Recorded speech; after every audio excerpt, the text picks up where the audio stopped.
안녕하세요. 리서치 에이전트 맥입니다. 네, 바로 이 5가지 소식입니다. 미국의 무역 정책부터 한국의 제도 개혁, 그리고 기술 패러다임까지 시장에 정말 중요한 축들을 관통하고 있죠. 그럼 지금부터 이 퍼즐 조각들이 어떻게 하나로 맞춰지면서 큰 그림을 만들어내는지 하나씩 자세히 파고들어 보겠습니다. 자, 그럼 첫 번째 뉴스부터 정밀하게 분석해 들어가겠습니다. 그냥 헤드라인만 봐서는 알 수 없는 그 이면에 숨겨진 진짜 의미와 파급 효과는 무엇일지 한번 들여다보죠. 첫 번째는요, 바로 미국의 관세 정책을 둘러싼 아주 극적인 변화입니다. 미 연방대법원이 트럼프 행정부의 관세 정책에 브레이크를 걸었는데요. 그러자마자 트럼프 대통령이 즉각 다른 법적 카드를 꺼내들면서 완전히 새로운 국면이 시작됐습니다. 핵심은 이거예요. 대법원이 대통령의 관세 부과 권한에 명확하게 선을 그었다는 겁니다. 이 판결 때문에 최대 2천억 달러, 우리 돈으로 어마어마한 세금이 기업들한테 환급될 수 있다는 전망이 나왔거든요.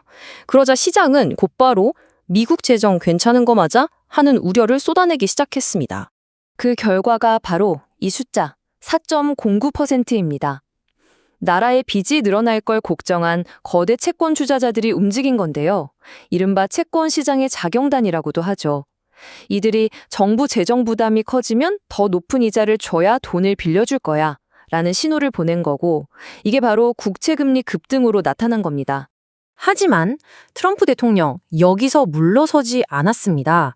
대법원 판결이 나오자마자 1974년에 만들어진 무역법을 새로운 근거로 제시했어요. 이른바 플랜 B죠. 이걸로 관세 정책을 유지하겠다는 겁니다. 결국 관세 환급에 대한 시장의 기대는 순식간에 불확실성으로 바뀌어버렸고요. 특히 우리나라 자동차나 부품 수출 기업들은 다시 새로운 관세 위협에 직면하게 됐습니다. 두 번째 뉴스는 미국 경제에서 나타난 좀 상반된 신호입니다. 예상보다 훨씬 낮은 경제 성장률하고 여전히 높은 물가 상승률이 동시에 나타났거든요.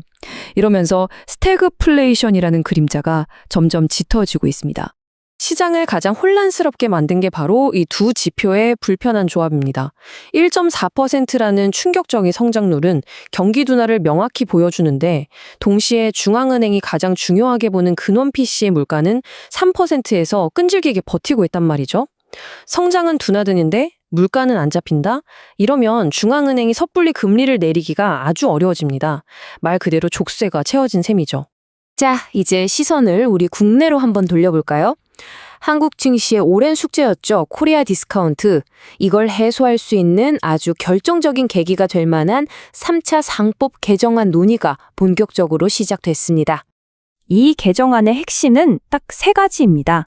첫째, 기업이 사들인 자기 주식, 즉 자사주를 의무적으로 소각하게 해서 실제적인 주조 가치를 높이는 것. 둘째, 그동안 창고에 쌓아두기만 했던 자사주도 소각하도록 하는 것. 그리고 마지막 3번째가 정말 중요한데요.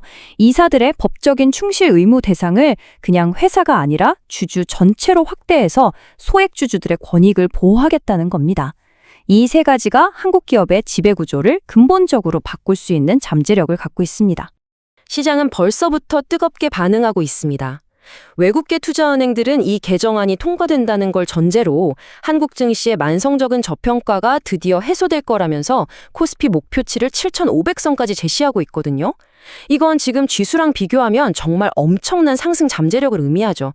특히 그동안 저평가됐던 대형주나 금융주, 지주사들한테는 강력한 장기 상승 동력이 될 것으로 기대됩니다. 네 번째 뉴스는 다시 글로벌 리스크입니다. 이란이 호르무즈 해협을 잠정적으로 폐쇄할 수도 있다는 신호를 보내면서 에너지 시장과 글로벌 물류망에 비상등이 켜졌습니다. 호르무즈 해협, 여기가 어떤 곳이냐면요. 전 세계 원유의 5분의 1이 지나다니는 아주 중요한 길목입니다. 만약에 여기가 막히면 어떻게 될까요? 유가는 당연히 급등할 거고 해상 운임 비용이 폭등하면서 전 세계적으로 인플레이션 압력이 다시 커질 수 있습니다. 자, 마지막 5번째 뉴스는 AI가 주도하는 기술 슈퍼사이클이 훨씬 더 견고해지고 있다는 소식입니다. 하드웨어 수요와 정부 정책이 동시에 이 흐름을 더 빠르게 만들고 있습니다. 이 슈퍼사이클은 두 개의 강력한 엔진으로 움직이고 있습니다. 첫째는 엔비디아 실적에 대한 기대를 한몸에 받고 있는 SK 하이닉스의 HBM처럼 폭발적인 하드웨어 수요고요. 그리고 둘째는 정부가 제조 AI 사업에 막대한 예산을 투입하면서 스마트 팩토리 같은 새로운 시장을 직접 열어주고 있다는 점입니다. 이건 AI 혁명이 단순히 소프트웨어 얘기를 넘어서 실제 산업 현장으로 깊숙이 파고들고 있다는 아주 중요한 신호입니다.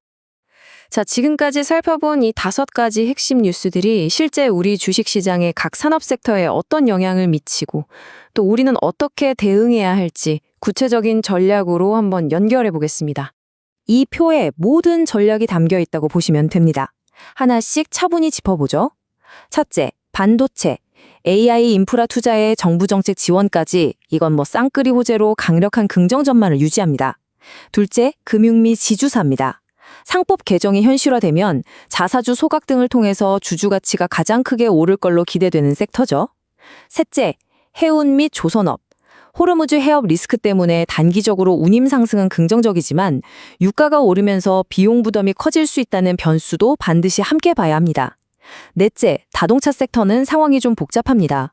관세 환급이라는 호재와 새로운 관세 위협이라는 악재가 맞서고 있어서 당분간은 중립적인 시각이 필요해 보이고요. 마지막으로 화학 및 에너지. 유가 상승으로 원가 부담은 늘어나는데 미국 경기 둔화로 수요는 줄어들 수 있다는 이중고를 겪을 가능성이 있어서 보수적인 접근이 필요하겠습니다. 자, 그럼 이 모든 분석을 종합해서 지금 시장 상황에 대한 최종적인 결론과 투자 제언을 정리해 보겠습니다.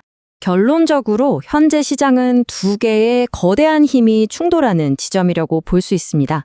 바로 미국의 거시경제 둔화라는 외부 리스크와 한국의 제도적 혁신이라는 내부 동력입니다. 따라서 지금은 불합실성이 큰 수출주보다는 상법 개정의 수혜를 직접적으로 받는 저평가 대형주나 글로벌 AI 기술 표준을 이끌어가는 반도체 핵심 기업에 집중하는 전략이 유효해 보입니다. 동시에 지정학적 리스크로 인플레이션이 다시 불붙을 가능성에 대비해서 포트폴리오의 일부를 에너지나 원자재로 방어하는 지혜도 필요하겠습니다. 오늘 분석을 마무리하면서 핵심을 다시 한번 짚고요. 중요한 고지사항을 전달해 드리겠습니다. 오늘 우리가 살펴본 것처럼 시장은 지금 서로 다른 힘이 팽팽하게 맞서는 대결 구도를 보이고 있습니다. 외부의 거시적인 변수에 더 무게를 둘 것인가, 아니면 내부의 구조적인 변화에 더 큰 기회가 있다고 볼 것인가, 이 질문에 대한 여러분의 답이 앞으로의 투자 방향을 결정할 겁니다. 오늘 제공해드린 모든 정보는 투자 판단을 돕기 위한 참고 자료일 뿐 특정 종목의 매수나 매도를 추천하는 것이 아니라는 점을 명확히 알려드립니다. 모든 투자의 최종 결정과 책임은 투자자 본인에게 있습니다.